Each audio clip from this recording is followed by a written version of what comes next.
Halo, assalamualaikum warahmatullahi wabarakatuh. Selamat siang ya, atau selamat sore ya buat teman-teman semuanya. Khususnya yang menantikan video terbaru, updatean terbaru dari channel Solusi. Terima kasih ya buat teman-teman semuanya yang selalu mensupport atau selalu mengikuti updatean terbaru atau video terbaru dari channel Solusi Utang. Saya ucapkan terima kasih buat Anda semuanya. Dukungan dan supportan Anda itu bermanfaat banget ya untuk saya dan kru-kru yang lainnya, juga untuk perkembangan channel ini gitu loh ya. Jadi tidak bosannya saya mengucapkan ini hari ketiga dalam kita menjalankan ibadah puasa, dan semoga saja puasa kita lancar sampai nanti kita meraih kemenangan di 1 Syawal ya, atau hari raya Idul Fitri nanti ya. Dan buat teman-teman juga itu tetap jaga kesehatannya dan berbuka dengan yang bisa menjaga imunisasi dari tubuh gitu ya. Pokoknya jangan stres lah, meskipun Anda sudah makan, sudah minum, tapi kalau Anda stres tumbang juga akhirnya gitu loh. Pokoknya jangan sampai itu terjadi. Ini gitu ada ya. Satu hal yang unik ini ya. Saya coba kemarin itu baca-baca di link komentar. Habis itu saya coba masuk ke email ya.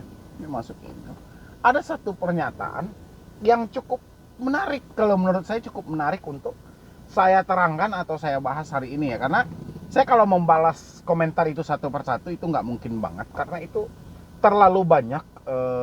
Memang komentarnya banyak banget, dan saya perhatikan meskipun penggunaan katanya berbeda, pola masalahnya berbeda, tapi maksud dan tujuan dari permasalahan itu ya hampir sama. Anda juga gagal bayar pinjol, palingan nama-nama pinjolnya aja yang berbeda ya, konsep-konsep pinjolnya. Ada yang menekan secara halus, ada yang menaikkan bunga yang terlalu tinggi atau denda yang terlalu tinggi. Itu aja sih perbedaannya yang saya lihat ya. Oke, seperti judul video yang Anda lihat itu, OJK tidak akan memblokir pinjol kalau tidak ada laporan ya. Ini ada satu komentar yang saya temukan hari itu, jadi saya nggak bingung gitu loh, ini kayak mana maksudnya. Jadi setelah saya analisa, oh begini gitu loh. Tapi sebelum saya lanjutkan, silahkan dulu buat teman-teman semuanya yang tidak akan memblokir pinjol kalau tidak ada laporan ya, itu juga mau saya bahas. Dan satu lagi ini saya sampaikan kepada teman-teman semuanya, pinjaman online ini adalah musuh besar di tengah pandemi gitu.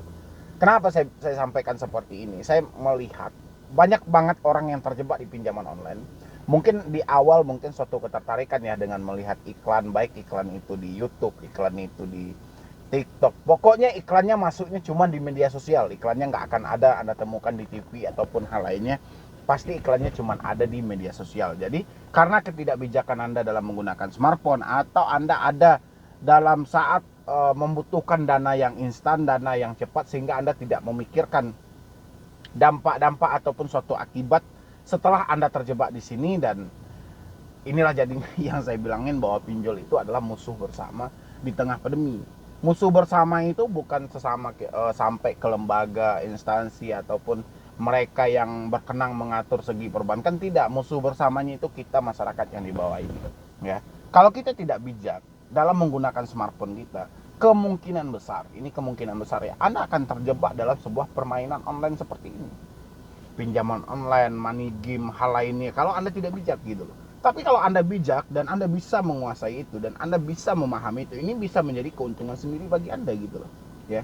Dia pasti ada timbal balik di sebuah sesuatu itu gitu loh.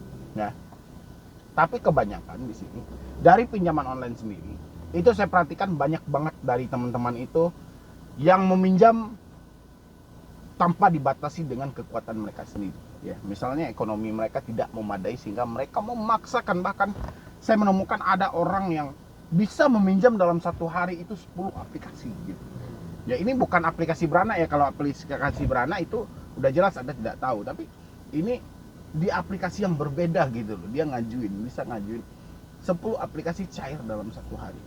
Ini kalau saya perhatikan ini sudah ada suatu pengarahan ke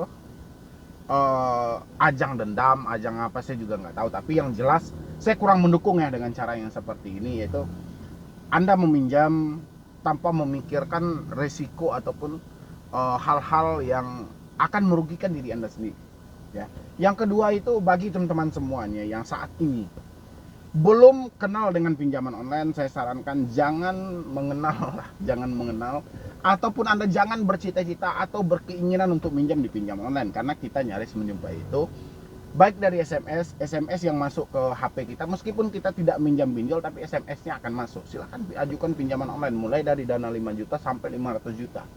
Ya, tinggal Anda klik link ini, kan itu banyak penawaran-penawaran itu, dan bijaklah dinilai lagi, karena sejauh ini tidak ada manfaatnya gitu loh, ya. Makanya jadikan ini musuh bersama buat Anda semuanya. Dan habis itu buat teman-teman semuanya ya, yang saat ini sudah terjebak di pinjaman online, saya sarankan jangan memperpanjang lagi ya. Tolong jangan memperpanjang lagi. Karena kenapa? Semakin Anda memperpanjang ya, semakin Anda ikuti membayar, Anda ini ditekan misalnya itu. Anda karena Anda takut data Anda disebar sehingga Anda melakukan perpanjang 500.000. 500.000 ya. Kalau Anda memperpanjang ke pinjol, ini bisa mencari korban berikutnya dengan uang 500.000 uang perpanjang Anda tadi.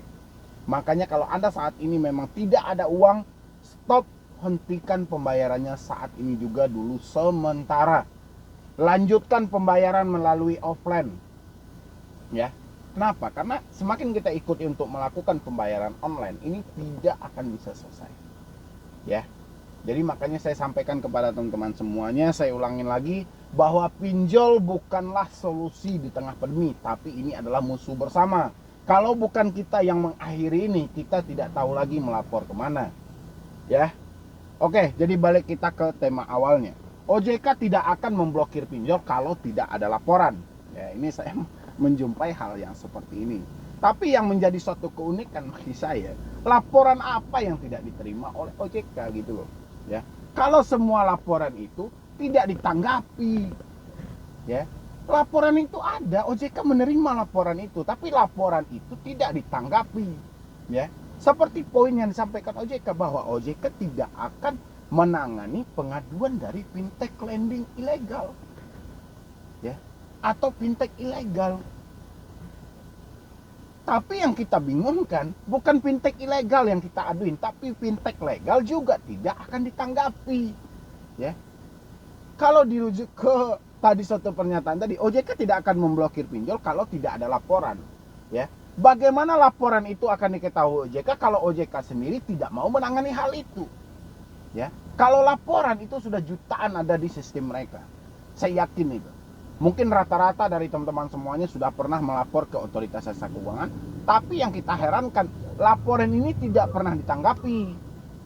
Ya. Ini yang kita heran. Jadi makin banyak pinjol-pinjol itu yang berjamur gitu loh. Kayak saya berapa sering itu malah bilang aku laku, saya bilangin kan, Kredipo, Home Credit, ada kami, ada Pundi, Kredit Pintar, Easy Cash, dan banyak lagi gitu loh. Tapi yang jelas yang saya sampaikan tadi, itu aja pinjol ini yang menekan orang-orang hampir setiap hari gitu loh. Ya. Itu diaduin sama teman-teman, itu diaduin, dibikinkan laporannya kan. Melalui mana? Melalui link OJK. Oke, 157. Oke.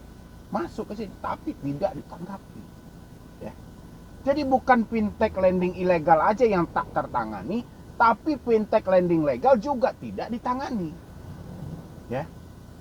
Jadi buat teman-teman tadi itu yang bilangnya OJK tidak akan memblokir pinjol kalau tidak ada laporan. Bagaimana laporan itu akan didaur ulang oleh OJK kalau dia tidak melihat sistem mereka gitu loh. Terkadang mereka melihat sistem mereka dan mereka mengabaikan semua itu. Ya.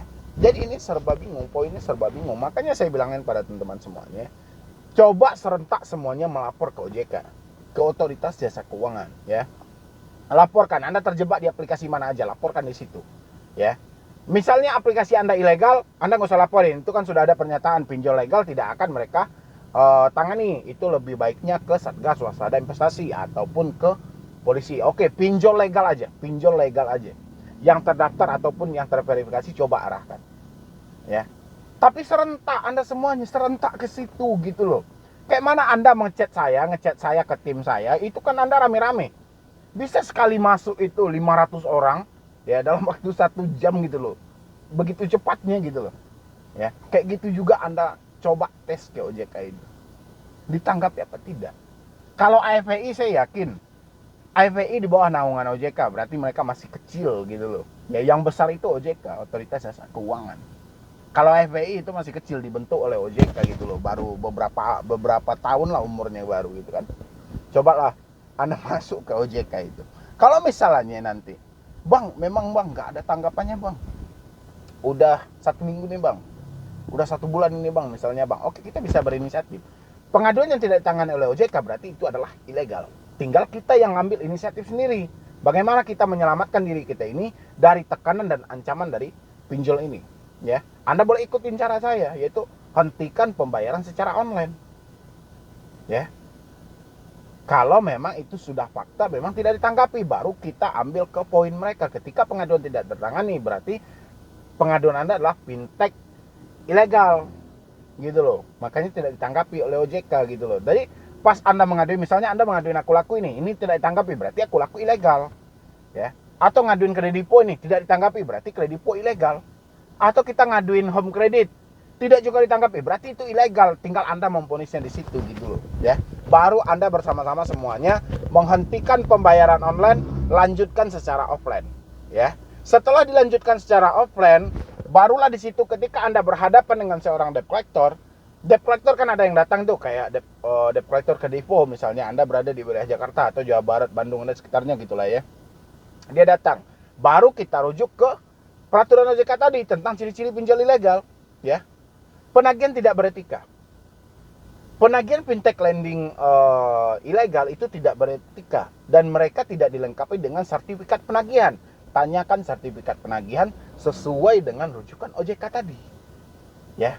Kalau misalnya Anda berhadapan dengan seorang debt collector, Anda tunjukkan, Anda masuk ke Instagram OJK itu diupdate oleh OJK gitu. Anda lihat gitu loh. Kalau enggak Anda lihat lagi video saya, itu kan saya juga bilangin penagihan tidak beretika. Ya. Jadi buat teman-teman semuanya, intinya tidak ada yang perlu kita panik. Kalau pikiran kita ini fresh, insya Allah saya selalu bilang sama teman-teman semuanya, jangan panik, jangan stres. Karena ketika kita panik, ide-ide yang kreatif itu, logika-logika yang hebat itu akan hilang dengan sendirinya. Tapi kalau otak kita tenang, otak kita fresh, insya Allah Anda pasti bisa menghadapinya. Ya. Dan mungkin dari saya cuma itu dulu. Semoga saja ini bisa membantu buat teman-teman semuanya. Khususnya yang saat ini mungkin kepanikan ya menghadapi debt collector yang datang ke rumah ini segala macam. Mudah-mudahan dengan hal itu Anda bisa lebih bisa tenang lagi, lebih bisa fresh lagi, dan semua masalah akan bisa selesai ya. Dan mungkin dari saya cuma itu dulu. Terlebih dan terkurangnya saya mohon maaf. Nanti buat teman-teman semuanya yang mau konsultasi atau diskusi, silahkan di nomor yang ada di deskripsi. Atau Anda mau follow Instagram saya juga boleh @medibroni.